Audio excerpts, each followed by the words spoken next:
दी शिक्षण जागर यात्रा आम्ही माननीय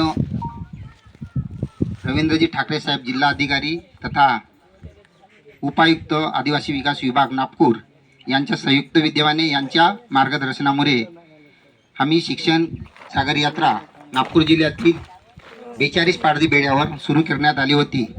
आणि त्याच्यातील पहिला उद्देश आमचा होता की सर्व पारधी बेडे गावं हे मुख्य शिक्षणापासून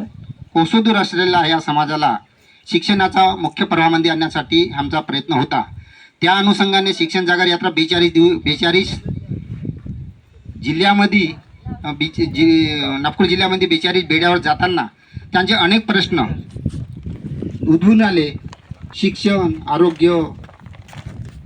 वीज, लाईन, रस्ता, पाणी, राशन कार्ड, आधार कार्ड, जातीचे प्रमाणपत्र असे विविध समस्या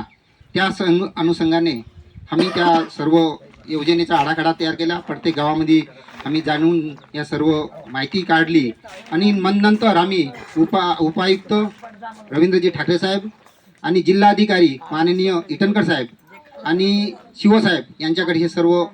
माहिती दिली आणि त्या अनुषंगाने आमच्या नागपूर जिल्ह्यात